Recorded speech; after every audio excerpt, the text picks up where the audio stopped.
Hello Facebook, hello Facebook Live. It's Marilyn Devnish here from transformationstm.com, and I shared a post yesterday, well actually probably Saturday now, so 2 days ago, and I've also just sent out my e-newsletter, and I've had people asking about because the quote was immediate physical impact in being able to move my arm properly for the first time in 18 months. Wow. And that was from someone who attended my Huna workshop at the weekend. Now, unbeknownst to me, they had a frozen shoulder for the past 18 months. They said they'd done physio, they said they'd done sports physio, and were only yet kind of, according to their partner, able to just sort of move it sort of slightly. And by the end of the Huna workshop, they're able to kind of put their arm up above their head. And so people have been asking kind of, how is that possible? So just to kind of, because I know I do a lot of things, I probably do about 20 different modalities. Physio isn't one of them. I'm not a massage therapist. I'm not a physiotherapist. I don't do any physical hands-on stuff. So it really all is about the energetics, if I can put it like that. So, to answer the question about how, that's a really tricky one, because I don't know if you've ever seen the movie Ghost with Whoopi Goldberg, and once she realizes she's got the gift, she's doing all this crazy ad-libbing to people about how the spirits move and da-da-da, and then Patrick Swayze says, oh, just stop that nonsense, because she's really just sort of making it up, and it's all presumption and presupposition. And I feel like I would be doing sort of the same. So I can only make generalizations from things I've seen over the years, but I can't talk about sort of individual specifics, because it's going to be down to the person and what's going on for them. But one of the things, definitely, and I've had this experience myself in terms of the way that trauma moves through the body, is I know for sure it can get trapped, because we're really brilliant shock absorbers, to run and to jump and all that sort of stuff. If we weren't, we'd be in pain all the time. You'd have splintered this, that, and the other, and you don't. So I know the body's a brilliant shock absorber, and if you catch it at a time where it's off guard, I know from my own experience that one of the kind of impacts of that is that the pain can get trapped in a location, and then it needs some energy work to clear it. Because I had a really, and it's going to sound stupid, I stubbed my toe a couple of years ago, and I literally couldn't walk. It was so bad I actually took myself to A&E, because I thought I had fractured my foot. And then I got to A&E, they said there's like a 5-hour wait, and I looked around and like, these people were half dead. I'm like, I'm not spending 5.5 hours with all of you. So I then hobbled back home again, and it just so happened that I was doing an energy healing course that weekend, and we talked about it, and they talked about how trauma gets stuck in the body, and lo and behold, after some energy work, it was fine. I haven't had any problems with it since, and it was clocking up to nearly a month of agony, where the only thing I'd wear, and thank God it was summer, the only thing I could wear were these really quite unattractive, these walking flip-flops. They weren't anything pretty, but that was the only thing I could put on, and even that was painful, because you've got the bit that goes across the cross section of your foot. So there's that aspect. There can also be emotional components and aspects to kind of, how you store things in the body. So that can be another part of it. But I think piece of it is just kind of getting the energy to flow again, which is what the workshop at the weekend was all about. In terms of what we do with the energy transmission, I found a picture. Let's see, where was it? I found a picture which I think for me just sort of sums up almost what we're kind of doing with regards to Hoonah. So part of the thing we're doing is we're working with the symbols, we're working with energy. To do an energy transmission, and the symbols all do different things, so they're related to the elements. So you've got the fire symbol to heat things up, the water symbol, which is really good for the emotions. You kind of got the earth, which is for grounding. You got the air, which is blowing energy through the system. And so everyone that attended said what they wanted and what would be most beneficial, and then I did some direct energy work based on what it is they'd said, and also some rounds of Hoonah just based on what we were talking about during the day. So there's an aspect of that. And I think when I found this picture, it was one that kind of just summed up a little bit how I kind of see the Hoonah energy transmission, because I'll be honest, it's rare nowadays for me to do Hoonah in person. A lot of the times I am doing remote work with people, so I'm doing it by telephone, I'm doing it by Skype, or I'm doing it just by thinking about them. And so this weekend was one of the rare occasions where I was actually in the room with people and doing it sort of live and direct. But if I had to try and tell you what it looks like to me, or what I imagine it to be, and those of you who came along would know about the Arca connection, then that's kind of what I would say a representation of it is you've got the energy field that is around you, and you're doing also an energy transmission, if you want to put it that way, in order to kind of move the energy and get things flowing. So if you wanted kind of a representation, I think that's the closest I can come up with at the moment, and that will be kind of over distance and over time. So it's not that somebody because I've had, you know, some of you have heard me talk about I think I've got some of them in here actually in terms of the presets. Let's see. Yeah, so some of you had heard me talk about the client who, you know, for 6 months having problems with his neighbor. We did a process, what I call Ho'oponopono, and people who kind of said, oh yeah, I know Ho'oponopono, when they came to the workshop at the weekend, a lot of them were going, oh, this isn't what I thought it was going to be, because they thought they knew it, and there are some other versions, and this is kind of more the full-on version. And you know, that car had been sat outside my client's place for 6 months, did some Ho'oponopono. He was driving, pulled over. We did a kind of quick session over the phone. He gets back on the motorway. Next day, the car is gone, just like disappeared. And so there's stuff like that which involves other people, which is always very interesting. And some of you have probably heard me also talk about things like, you know, people have been out of work, they've been out of contract, nothing's going right for them. We do a round of Hoonah. This one was over the phone. A lovely friend of mine, a guy called Loy, been out of contract for 9 months. A couple of days later, contracts were revived. He was back in work, and they actually wanted him to start like straight away. And he's like, whoa, can I start on Monday? And so again, you know, really kind of interesting the way that things show up. And I think, you know, for me, have I got it in here? I don't know if I've still got it in here, but one of the things that for me was kind of really, I think, profound was the first time, oh yeah, this one, was the first time I actually did something remotely with a friend who was suicidal and was just phoning to say goodbye. And I was busy. I was writing a proposal at the time. There's days when I was doing a lot of management consultancy work, and I worked in central and local government, so you have to, you know, you write proposals for that work. And I sort of said to her, look, can you hold off killing yourself until tomorrow, and tonight I'll do some Hoonah for you. So she, you know, said, yeah, okay. And then I fell asleep after, because I was probably writing the proposal till gone midnight, something like that. And I'd been on client site all day. So I was working a project manager, change manager, you know, leadership development training, all that sort of stuff. So it'd been a full-on day, probably a full-on week. And I just woke up suddenly at 3 o'clock in the morning. I thought, oh crap, I didn't send the Hoonah. So I'm sat in bed in the dark, and I'm doing the and I'm, you know, visualizing her in my mind. So I send the Hoonah over, I go back to sleep. The next day, around 8 o'clock in the morning, I get up looking at my emails, and there's one from her. I was like, oh good, she's still alive, you know, that's great. So I open the email, and she says, really sorry about last night. I was really drunk, you know, I haven't been sleeping, I haven't been eating, really depressed after the breakup of this relationship, and it's just been a terrible few months. So really want to apologize about last night. I was really drunk, yada yada. And then she says something that made, and even to this day I get goosebumps, and the hairs on the back of my neck stand up. She then said something, my jaw just hit the floor, because she said, this is the part where you tell me I'm crazy. But she said, suddenly at around 3 o'clock this morning, I just felt really peaceful and really calm.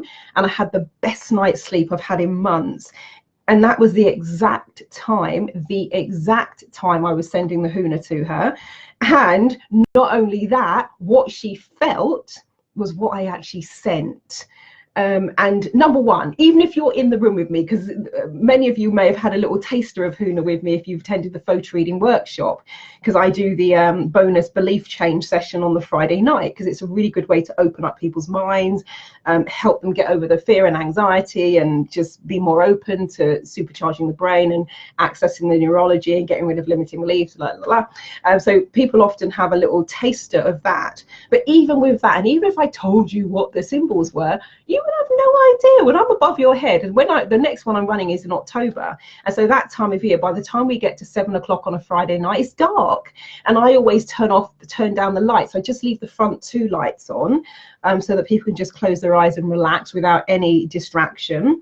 And so in the darkened room with your eyes closed and me going, you've got no idea what that symbol is, because they all sound the same once I'm doing them in quick succession, like a round of Hoonah. And so for someone, I'm in Watford, she's in London, for someone who was drunk and suicidal to be able to determine what I sent over to them, it's not going to happen. It's just not going to happen. And so that was my first experience. That was probably, I don't know, where are we now, 2018. So that was probably about 14, 15 years ago, something like that. So it's been interesting, to see it in action. And what was lovely about this weekend, I mean, I didn't know anything about, with the client who had the frozen shoulder, I didn't know anything about that until we got to the end of the workshop, and I was just kind of going around and saying, is there anything else I can help you with? How has the day been? And I was just going through what people had told me at the start of the day they wanted to work on, and I was saying, is there anything else we need to do to assist you with that? And it wasn't until the end of the training they'd said, I've had this frozen shoulder for 18 months, tried physio, I've tried sports physio, nothing has been helping, and now I can move my arm and put it above my head. And then she proceeded to do so in the room. That's the first I knew of it. But I know from my own experiences, both in terms of my own exploits, some of you have heard me talk about the ankle on the cruise ship, all that, that was what a near disaster that was, and spraining my ankle before ballet and all that sort of stuff. So I know on a physical level, there's some power with it. And I know also the very, very first time I ran the Hoonah and Access Consciousness teleseminar, I was just experimenting. So I just sent something out to the people on my e-newsletter list and said, hey, I'm running a teleseminar. I want to experiment with putting a couple of ideas and modalities together. I just had a load of people join me. I didn't know who they were. And so I'm doing this teleseminar, and I just remember saying, oh, I get a sense there's somebody on the call with, and they couldn't see me, of course, because it's a teleseminar. But I remember, so while I'm talking, I'm just describing what I'm feeling and saying, stiffness in the neck and the shoulder and back and down. So I'm describing it, and I then have the intention of, sending some Hoonah their way. And lo and behold, I get an email after the teleseminar from a guy saying, I think you were talking about me when you said about the shoulder. And he said, the weird thing is, after you'd done the Hoonah, the pain had disappeared. I was like, whoa. And I also remember that very first time I had somebody who suffered from bulimia. Again, I didn't know this about anybody. All I knew is that there were people on the teleseminar. I could see a number count, but it was an open call. So anybody could just click the link and sign up. So I had no idea who people were. And there was somebody on there who had bulimia. And so she said after she felt just lovely during the call, and she could kind of feel the energy moving. Next day, she went to the supermarket to start packing up for binge eating. And she said she suddenly just had this moment where she stopped with the trolley, took everything out, all of the cakes, biscuits, all the stuff that she binges on, put it all away, and hasn't binged since. And that's like, whoa. So it can kind of work. It definitely works on the physical, as delegates found out yesterday, if they didn't already know that before. And we had somebody also who had kind of, real fear around kind of a parent. And even though the parent was deceased, they still had the fear coming up, were quite emotional when they talked about it in the morning. And at the end of the day, we're kind of packing down, and she's helped me put things in the magic suitcase. And she says, I've been thinking about the issue, and the fear is gone. I just feel neutral. And that's what we were working towards, because this is, if you can see it on screen, this is the Hoonah symbol, and there's an amethyst circle in the middle, which is called the EO, and that is the space within the space. And what you want to do, what we were working on at the weekend, was get into a space of neutrality, so there's no big angst either way. And that's exactly what happened. So, you know, physical pain had disappeared, the frozen shoulder had disappeared, the fear from this particular parent, which had been a lifelong thing, had also disappeared in the space of just a day, and which is just amazing. And you know, one of the emails that I got was kind of, what kind of things can you use it for? And again, I mean, if I gave you a list of ways that people, you know, for example, weird stuff that I'm not even expecting, because again, yesterday I knew nothing about the frozen shoulder on Saturday and all of that, but you know, there are things like somebody will come to the photo reading on the Friday and they don't even talk to anyone. They're just that within themselves and that withdrawn, and almost kind of fearful about, oh God, what have I signed up for? What if I'm the only one who can't do it? And my English isn't very good. And oh my, what am I doing here? Because they'd flown over from Eastern Europe just to be on the photo reading training, and barely got 2 words out of her on that day. And again, I have no idea what's going on for people, not my business. But I did the Hoonah on the Friday night. Everybody gets a couple of minutes of individual Hoonah, and I do some group stuff. The woman comes in the Saturday a completely changed person. She's smiling, she's chatty, she comes bounding in the room, to the point I'm like, who the hell is that? And then she says to me, oh, Marilyn, she said, I had the most wonderful morning, and I had a conversation with someone. I say good morning, and this is a woman who didn't speak to anyone. So I'm like, oh, that's very cool. And then on the Sunday, because I was laughing and saying, you know what, you're probably going to find, because you know, if you've been around with me, you know I'm a little bit chatty, and I said, you're probably going to find that, you know, you're much more communicative. She comes in on the Sunday, again, double bounce. She's like Tigger, and she's kind of just beaming. And she said, oh, you know, somebody asked me the way to Jury's Inn Hotel today, so I gave them directions. I said, well, you just cross the road here and you do this and you do that. She said good morning to the window cleaner. It was just like, she's a different person.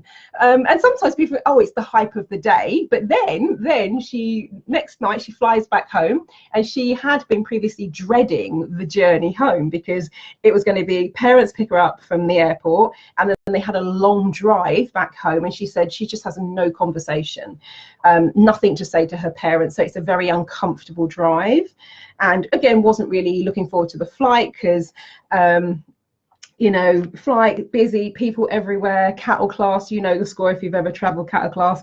And she's on the flight. She says to me, Marilyn, she said, I was singing and playing all the way home on the flight. I'm like, huh? And it just so happened she sat next to a family, and they had a young child. And so she, Miss Withdrawn, Miss I'm not speaking to anyone, is on the flight doing a little hand games and singing to the baby, keeping it amused, which just astounded her. And then she gets in the car with her parents, which was the thing that triggered her to send me the email, because all this other stuff just kind of seemed natural.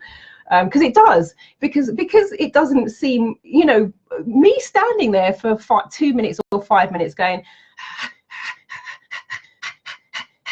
doesn't seem like a very big deal at all. And so people are like, yeah, great, is that it? And then suddenly they're like, whoa, ooh, okay, what happened? And so she gets in the car with her parents, and she said they had just the most wonderful conversation all the way back. And so it can be that crazy, cool and profound. And funnily enough, in terms of, you know, where this conversation started with, you know, because I was asking what was the biggest impact of the Huna Workshop, and where they said the immediate physical impact, they just sent me an email this evening. Let me pull it up. So I was reading some of the questions about how did you do, what happened, and they've said it was an amazing day, thank you so much, my shoulder is still great, exclamation mark, even better after the higher self meditation, and I'm now aware of the cause so I can tune in to stop it recurring, result, exclamation mark. And so I think that is just amazing, because that was my thing. I wanted to kind of teach you know, some of the history and some of the background to Hoonah, because it's just such a wonderful modality. I also wanted to share some of, you know, we did a segment about the assumptions of Hoonah magic, We did a piece around the elements, the elementals. We talked about heart breathing, which is, you know, kind of central, the whole breath, the mana, the energy is essential to Hoonah in the way kind of I was taught it. We also talked about Hakalau, which again is what I call the waking meditation. We talked about, you know, the Ho'oponopono in terms of what going beyond just the words. I'm sorry, I love you, please forgive me, thank you. And then not only talked about it, we then did all of these things. So I took clients through what I call the dichotomy process that I designed around the Hoonah symbol, where you take the energy and charge out of a situation. We did the Ho'oponopono, the full-on version, where I took people through a guided process for that, and I wanted them to have an experience of that. And we also did several exercises where you connect to the higher self. We also did a guided higher self therapy process, which is what they're referring to in terms of being able now to tune into that for themselves, where you're connecting with the higher self and asking the higher self to come in and help and assist with things. And so my intention was you get an understanding of the, you know, the background of it, the lineage of it, but you also get an experience of it. So you're like, you have that sense of, you know, changing and transforming something, which people very, very much did. And then you also have the experience of having some tools and techniques that you can use for yourself. So it was really lovely to read that this evening and go, cool, my work is done, because that's kind of how it feels. And in terms of, you know, just kind of going through some of the feedback forms as I was looking through them yesterday, people saying it was insightful, energetic, exciting, revealing, practical, impactful, valuable, resourceful, excellent, powerful, deep, unmissable. Cool. Inspiring, clearing, magical, and comprehensive, given that it was all done in one day. And so yeah, you know, and for those of you, because I had people who also signed up for the energetic remote version. So for those of you who signed up for the remote Hoonah version, and that means, you know, when I was kind of looking at doing the energy transmissions, you guys who sent me photographs so I could include you in that, what I'm going to do for you is run a teleseminar webinar. What I'll probably do, so I'm going to do it on a number of different modalities. Probably do it as a video webinar, so I can show you some of the slides and some of the elements and that sort of things. You can see what I'm talking about, and you can also see me if there's stuff I want to demonstrate. And I'll also give you the opportunity to join in via online webinar and teleseminar if you want to dial in. So for those of you who signed up for the remote Hoonah energy sessions, I've already emailed you, so there's no need to book anything. You're already included, and I've just sent you all an email as well this afternoon saying sent you a list of dates, and just choose the dates that you can do, because I know sometimes people like to be on it live. But as you guys know, if you've ever done my teleseminars, if you take part in the Hoonah and Access Consciousness and Angel Tarot, you know, big clearing calls and all of that sort of stuff, you'll know that the energy travels. So you could listen to that MP3 a year later, 5 years later, and still get the benefit of it. So, you know, chill if you're not free on those dates. But so far, there are 2 dates that everyone that's replied so far can do. So I'll choose the date, and then what I'll do with the date is I'll put that out to a wider audience if anybody else wants to join us. But if you signed up for the remote Hoonah energy sessions at the weekend, it's free of charge. For those of you who filled in the expression of interest form, I've sent you a promotional code, so you can join us at a different price. And then outside of that, if you didn't do the remote Hoonah energy, so it's free, or if you didn't register your interest to attend a future Huna workshop, then you can book your ticket via the Eventbrite page I was using before, which is www.hunaintro.eventbrite.com. And I can actually, why don't I do that? I can put that into, I'll put that into the description and the comments thread of this video. And if you wanted to join us, and I have actually set it up now, I just don't have the dates, but dates are going to be decided by the people who are taking part. And then once those people have decided the dates, then that's where I'm doing my workshops now as well, quite frankly. I'm like, who wants to come? That's what I did with this one this weekend. A few months ago, I said, who wants to learn a bit of Hoonah? Here are the dates that I can do. I picked a date that everybody could do. And then once I agreed the date, then I put it out to the general public. So if you know you definitely want to take part, and actually I'm doing that as well with this one, because it was 4 years since I last ran the Huna Workshop in this sort of format. I don't know, it could be another 4 years before I run it again. But, you know, people, of course, were saying, oh, I can't make the date. Are you running another one? And so if you did want to register your interest, it doesn't mean that you've booked on the workshop. You're not committed to doing anything. But, you know, I've also just put the link in there as well if you would want to be notified when I'm thinking of running another one. I've probably got about 15 people on that list so far. So what I'll do later on this week is I will email you all and let you know, you know, give you an idea of some dates. What I want to know is, do you want to do it this year? Do you want to do something next year? Because that will be the first thing I have a look at. And then once I get a sense of where people are at, I'll put some dates together for either this year or, you know, next year, and then agree those dates with those people who definitely want to do it. And then from there, I'll then release the date. So that's kind of the way it goes. But I'm glad, you know, I kept saying it's going to be some Hoonah energy experiments, because I also did something I've never done before with the symbols, and in terms of giving you some instructions about how to, you know, invoke them, shall we say. And everybody kind of chose one symbol that they wanted to kind of play with and work with. So we've already had an experience of how that's been working in the room, and I'm really interested to see how that unfolds over the coming days and weeks. So yeah, but in terms of, yeah, can I say any more about the how? I don't think so. What I can say is Hoonah works in mysterious ways. And coming back to the question in terms of people saying, well, how have you used it and how can you use it? You know, some of the examples I've already shown you. The woman with the cranky boss who hated her, who wasn't paying, who was underpaying her, you know, her going into work, and her boss, number one, having a really lovely conversation, which they'd never done before, and then calling her into the office and saying, we've checked your files, we're giving you a pay rise. And it wasn't pay review time, it wasn't appraisal time. And so there can be really interesting things that happen with other people. I know I've worked with people who've had issues with family dynamics, and that night her siblings, her sister, her brother called her, and they had wonderful conversations. And then her dad, who she also had issues with, and she said they had a really deep heart-to-heart conversation, and that was just within a couple of hours of doing the Hoonah session. And so it has, because that's what Ho'oponopono is about. It's about, you know, the links and ties and connections you have with other people. So it's been interesting for that, and of course people using it for themselves in terms of confidence, self-esteem, you know, the energy, kind of, you name it. I've probably seen it over the years in terms of the way that I've used the Hoonah, and sometimes it's as simple as, particularly when I'm using it in the photo reading context, as simple as, you know, helping someone to clear their head if they're like just confused and all over the place. It's really good for clearing the head, for bringing clarity. Or one of the things we're working on this weekend is about deeper, higher self connection.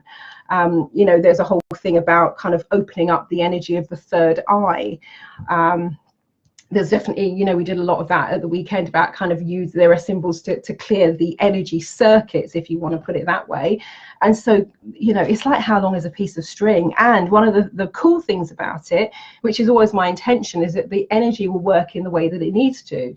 And so I think Saturday was a beautiful example where I had no knowledge of the frozen shoulder for the past 18 months. All I did was do my thing.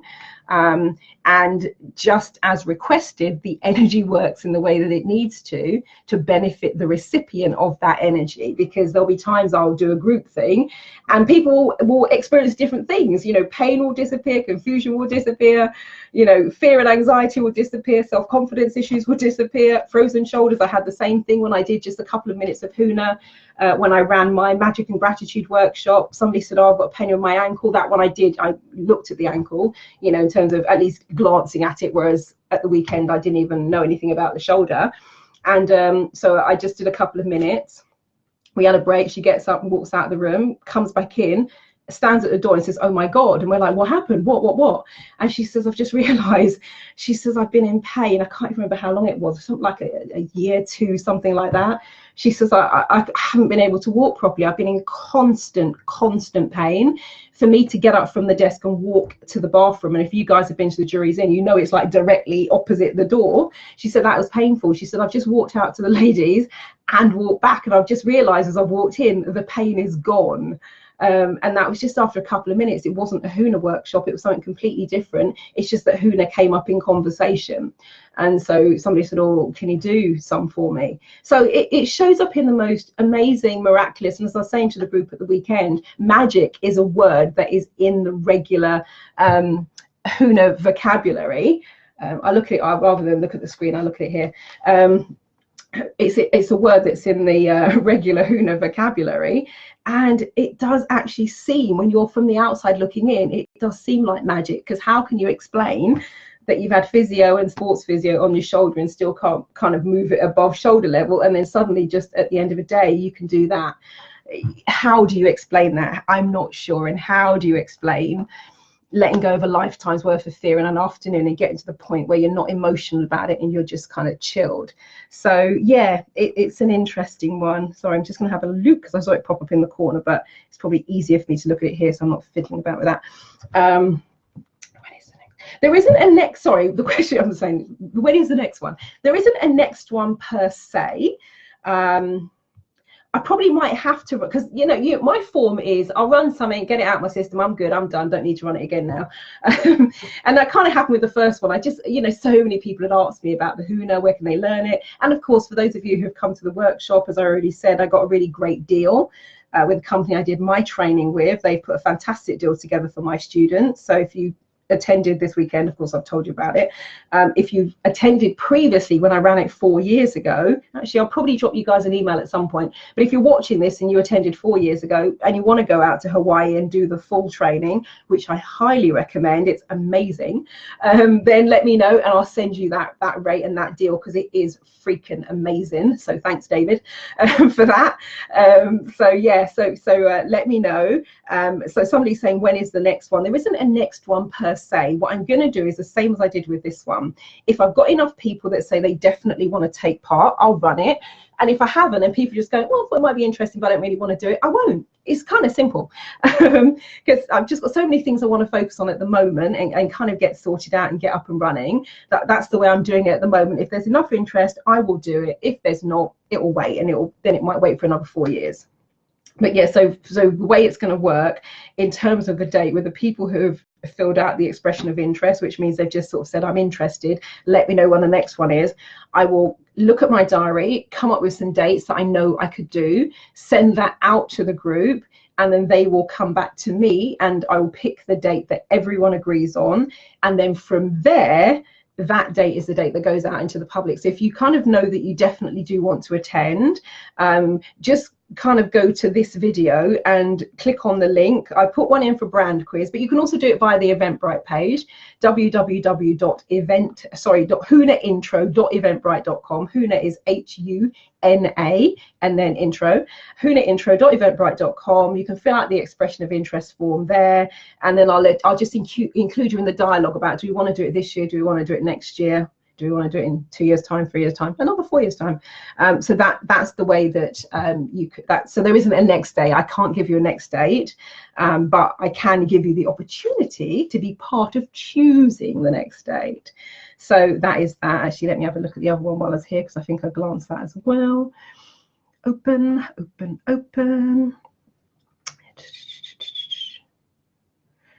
Yeah, so the question is Hoonah Hoonah just for physical things or something else? So if you want it, it sounds a bit cheeky to go, just go back and watch the video. But I sort of talked about that earlier. But I would say, in my experience, when I first came across Hoonah 18 years ago, my first trip to Hawaii was 2005 to do Hoonah level 1.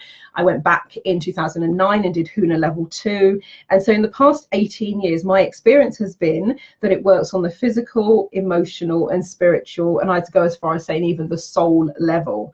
So yes, it has often has profound things happen, as I'm talking about here, with physical ailments, but it also has really profound things with, the stuff typically, let's say, are also like used for timeline therapy: anger, sadness, fear, guilt, anxiety.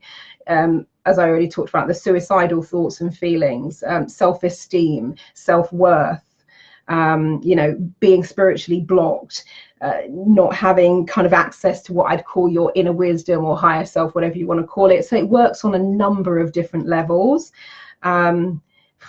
try not to use an alcoholic reference, but I'm thinking it's a bit like Heineken, where the slogan used to be like, I think it was like Heineken reaches the parts that other beers cannot reach. It kind of, for me, is Hoonah reaches the parts that other energies often haven't been able to reach, much like 18 months of physio versus a couple of hours of Hoonah. So yeah, so that's it really.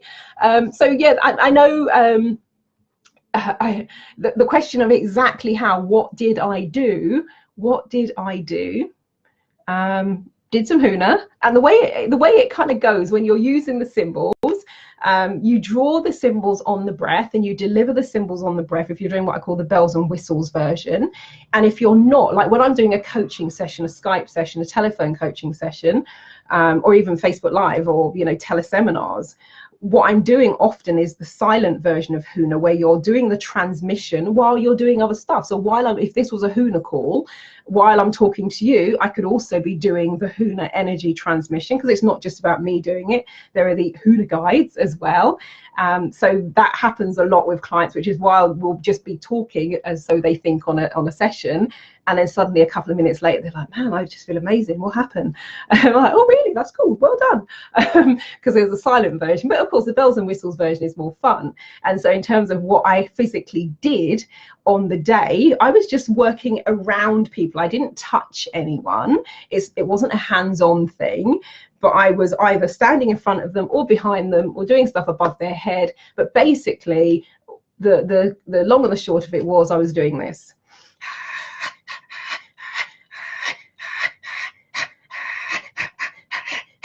That's it. That is really it. That's it. And then instructing them how to make better connection with the higher self, because the premise is you ask the higher self to come in and help you with issues as well. But that was basically it. So yeah, that was it in a nutshell, my friends. So if you've got any questions and queries, I don't think we've got any questions and queries. Let me just have a look, because I was looking at what was popping up on my screen as opposed to... Now, I apologise if there are any questions. I can't see any at the moment. Let me just, if I move that. I can't see any questions at the moment in terms of the Facebook thread. I will, of course, keep an eye on the threads. If you've got any questions, feel free to kind of drop them in there, and I will kind of, have a look and I will answer those. But yeah, that's about it really in terms of that. I think that's all I can say. It does work in mysterious ways. I think I did a little, well, I'm still in the middle of doing it, a little series about things I love about Hoonah, and I think if I had to sum it up, it's just the freedom. And freedom, as people have seen from this weekend, from physical pain, and freedom from emotional pains, and the ways that they have almost kept themselves bound up and in chains. Because to have a fear of a parent, even when the parent is no longer on this earth, and having that be a boundary and a limitation, it was a little bit like wearing kind of handcuffs, and just to be free of that by the end of the day, I think is absolutely amazing. So it definitely works in mysterious ways. There are tons of things that I love about it. And one of the things I really love, as I said kind of a couple of days ago in one of these videos, is that it seems to transcend space and time. Because I think there's sometimes an equation in our head that I've had this problem for this long, therefore it will take this long to sort out. Because if somebody says to you, oh my god, I've had frozen shoulder for 18 months, I think our logical brain goes, oh, that's a long time, it's going to take X amount of time to sort it out. So just to think that you could sort it out in just a couple of hours by sitting in the room in Watford smiling and nodding at someone, because that's basically what it feels like, I think, some of the time, and doing some written, I've got people to do some written exercises, did a bit of coaching as we're going along, but the majority of it was the experience, just receiving of the energy. That's no time at all in the grand scheme of things. And with the person who had the kind of issue with the parent, I'm 50 and I know that they have probably a good 10 years on me in terms of seniority. And so to think that you could have 55, 60, 65 years of stuff gone in what we did, 9:30 to 6:30 basically, it's kind of amazing. So yeah, so that's it. So if you've got any further questions, if you've got any queries, email me, Marilyn, MARILYN, at transformationstm.com. Trance is TRANCE, as in hypnotic trance. Formations, F for Freddy, ORMATIONS, TM as in trademark. So Marilyn at transformationstm.com. Website is the same, transformationstm.com. The Huna Workshop is not on the website because I've only put things on there that I run on a regular basis, and because this one was just like a, you know, I just ran it the once and didn't run it again. It's not on the website, so you will have to use the Eventbrite page. But yeah, that's it. So thank you so much for watching. Thank you for watching the replay, if you're watching the replay. And thank you to everyone who came out to play and to experiment, both in person and playing along remotely. And thank you also for sending your photos. It was really, it just felt really nice. And it's not necessary when I'm, you know, thinking about my clients, I'm often just thinking about them in my mind, like the friend who was suicidal. I didn't have a photo or anything, I just thought about her and just sent the energy in her direction, even though if you ask me where's north, south, east and west, I'm like, I don't know. If you ask me to point in the direction of London now, I just point behind me because that's the way you drive to get started. Oh no, but you can drive that way. See, I'm already confused. So I have no idea about, you know, geographic direction. This isn't like nautical stuff, but I just think about the client and have them in front of me and then send the energy in their direction. So, you know, for everyone who has come out to play and to join me in the experiment, thank you, thank you, thank you. So Marilyn Devonish, over and out. Catch you all later. Bye bye.